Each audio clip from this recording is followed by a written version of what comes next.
सल्लल्लाहु को दावत देता हूँ। अजीज़म मोहम्मद मासूम सल्लल्लाहु वो आए, हम सामईन के दरमियान मुस्तहिब्बात वज़ू सुनाएं।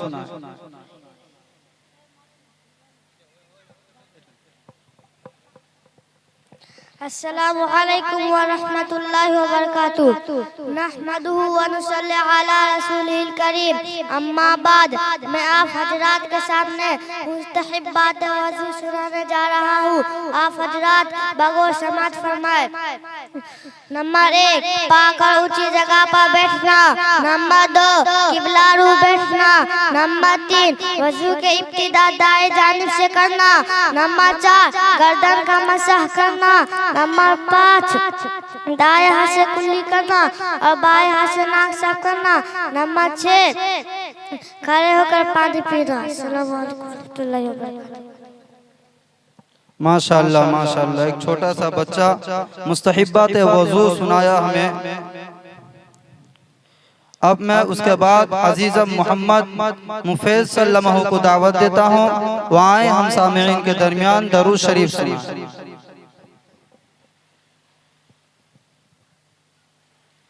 अस्सलामु अलैकुम व रहमतुल्लाहि व बरकातुहू। नहमदुहु व नसल्ली अला रसूलिल करीम। अम्मा बाद, मैं आप हज़रात के सामने दरूद शरीफ सुनाने जा रहा हूँ। आप हज़रात बगौर समाअत फरमाए। अल्लाहुम्मा सल्ली अला मुहम्मद व अला आलि मुहम्मद कमा सल्लैता अला इब्राहीम व अला आलि इब्राहीम इन्नका हमीदुम मजीद। अल्लाहुम्मा बारिक अला मुहम्मद व अला आलि मुहम्मद कमा बारकता अला इब्राहीम व अला आलि इब्राहीम इन्नका हमीदुम मजीद। अस्सलामु अलैकुम व रहमतुल्लाहि व बरकातुहू। माशाअल्लाह। उसके बाद मोहम्मद नासिर सल्लल्लाहु को दावत देता हूँ। वहाँ आए, हम सामईन के दरमियान दुआए मासूरा सुनाएं। अस्सलामु अलैकुम व रहमतुल्लाहि व बरकातुहू। रहमदु व नुसल्ली अला रसूलिल करीम।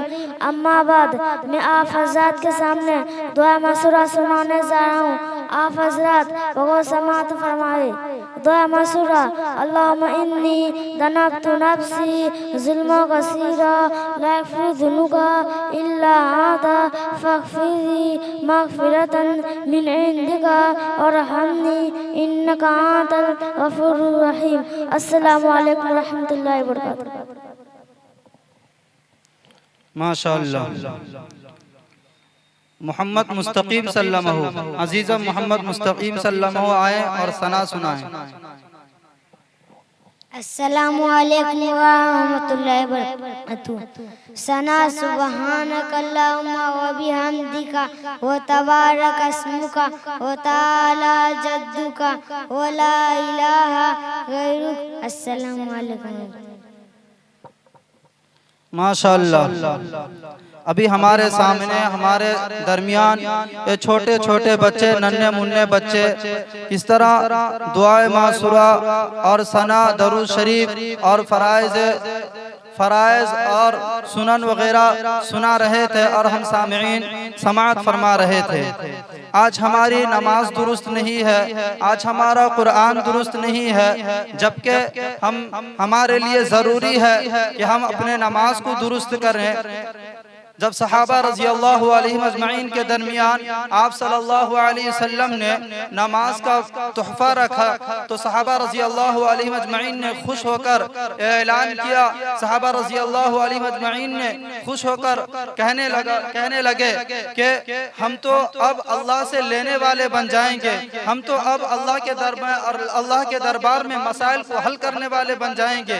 जब नमाज का तोहफा रखा गया और इसी तरह सहाबा रज़ी अल्लाहु अलैहिम अजमईन ने नबी सल्लल्लाहु अलैहि वसल्लम से नमाज पढ़ने का तरीका इस तरह सीखा कि वो 2-2 रकात नमाज पढ़कर अपने मसाइल को हल कर देते थे, अपने तमाम परेशानियों को दूर कर देते थे, अपने तमाम परेशानियों को अल्लाह रब्बुल इज्जत के दरबार में रखा करते थे, अल्लाह रब्बुल इज्जत के दरबार में जाकर पेश किया करते थे, अल्लाह रब्बुल इज्जत के दरबार में जाकर 2 रकात नमाज अदा कर कर अल्लाह तबारक व तआला से मदद तलब किया करते थे। इसी को अल्लाह रब्बुल इज्जत ने फरमाया कि ऐ मेरे बंदो, जब तुम मुसीबत में रहो, जब तुम परेशानी हालत में रहो तो तुम मेरे दरबार में आ जाओ, तुम नमाज और सब्र के जरिए मदद तलब करो। अल्लाह रब्बुल इज्जत ने फरमाया कि तुम नमाज और सब्र के जरिए मदद तलब करो। आज हमारे नमाज में जान नहीं है, आज हमारा नमाज दुरुस्त नहीं है, आज हमें सना सही से मालूम नहीं है, आज हमें दरूद शरीफ सही से मालूम नहीं है, आज हमें अत्तहियात सही से मालूम नहीं है, आज हमारा कुरान सही नहीं है, लेकिन इसके तरफ कोई तवज्जो नहीं है। मेरे मोहतरम बुजुर्ग और दोस्तों, हमें तवज्जो करनी चाहिए, हमें इस तरफ ध्यान देनी चाहिए कि हमारा नमाज दुरुस्त हो जाए। नमाज में जो चीज पढ़ी जाती है, नमाज में जो अरकान है, नमाज में जो फराइज है, नमाज में जो सुनन है, नमाज में जो मुस्तहिब्बात है, वो तमाम के तमाम चीज हम जानने वाले बन जाएं, हम उसको जान लें और नमाज को उसी तरीके पर पढ़ें जिस तरीके पर नबी सल्लल्लाहु अलैहि वसल्लम ने हमें सिखा कर गया है, जिस तरीके पर नबी सल्लल्लाहु अलैहि वसल्लम ने पढ़कर दिखा कर गया है, जिस तरह नबी सल्लल्लाहु अलैहि वसल्लम ने इस नमाज को सहाबा को बतलाया है, उस तरीके से हम नमाज पढ़ने वाले बन जाएंगे। तब भी हमारे मसाइल हल होंगे, तब भी हमारे परेशानियां दूर होंगे। अगर हमारे नमाज दुरुस्त नहीं हुई, अगर हमारी तिलावत दुरुस्त नहीं हुए, अगर हमारे अंदर नमाज की मोहब्बत, कुरान की अजमत, कुरान की मोहब्बत हमारे दिलों में नहीं आई, अगर हम उसको सही ढंग से पढ़ने वाले नहीं बने, अगर हम उसको सही ढंग से अजमत के साथ पढ़ने वाले नहीं बनेंगे, तो फिर हमारे कोई भी मसाइल हल नहीं हो सकते। मेरे मोहतरम, हमको इसके बारे में फिक्र करनी चाहिए। अब मैं इसी मदरसे के एक छोटे से तालिबे इल्म को आपके सामने नज्म सुनाने के लिए दावत देता हूँ।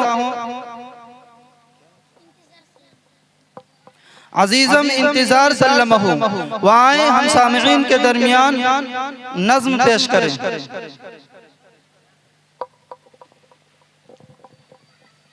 अस्सलामु अलैकुम वरहमतुल्लाहि वबरकातुह।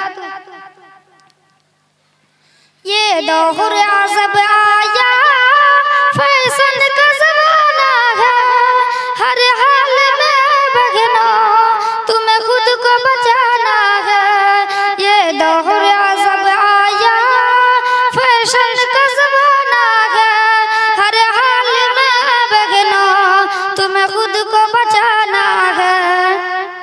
हाथों में मोबाइल और पास में टेलीफोन, हाथों में मोबाइल और पास में टेलीफोन, हाँ उनको जरूरत के मुताबिक ही चलाना है। हर हाल में बगना तुम्हें खुद को बचाना है। ये दौर अज़ब आया, फैशन का ज़माना है, हर हाल में बगना तुम्हें खुद को बचाना है। तुम शौक से कॉलेज में हर वक्त पढ़ो, लेकिन तुम शौक से कॉलेज में हर वक्त पढ़ो, लेकिन गैरों से नहीं हरगिज़ तुम्हें वक्त गवाना है। हर हाल में बगना तुम्हें खुद को बचाना है। ये दौर अज़ब आया, फैशन का ज़माना है, हर हाल में बगना तुम्हें खुद को बचाना है। मकसूद में वो अपने नाकाम रहे हरदम, मकसूद में वो अपने नाकाम रहे हरदम। खामोशी से पढ़ करके तुम्हें उनको दिखाना है। हर हाल में बगना तुम्हें खुद को बचाना है। ये दौर अज़ब आया, फैशन का ज़माना है, हर हाल में बगना तुम्हें खुद को बचाना है। पर्दे में तुम्हें शोहरत इज्जत भी मिले बगना, पर्दे में तुम्हें शोहरत इज्जत भी मिले बगना। पर्दे में ही रह करके गैरों को जलाना है। हर हाल में बगना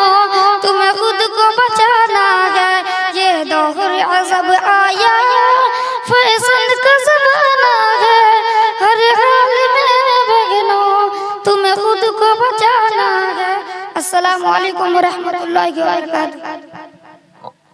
माशाअल्लाह मौसूम हम तमाम लोगों के दरमियान अभी नज़्म समाअत फरमा रहे थे। एक छोटे से मिसरे में छोटी छोटी मिसरे हैं, लेकिन इसमें बहुत वज़नदार बातें हैं जो हमारे लिए बहुत ज़रूरी है। आज फैशन का ज़माना है, आज खुदगर्जी का ज़माना है, आज जोश का ज़माना है। बच्चे जोश में आके न जाने क्या कर बैठते हैं, अपने माँ बाप को भी भूल जाते हैं, अपने घर के इज्जत को भी भूल जाते हैं। ये मोबाइल का दौर है, ये फैशन का ज़माना है, ये टेक्नोलॉजी का ज़माना है। आज बच्चे के हाथ में, हर बच्चे और बच्चियों के हाथ में मोबाइल है।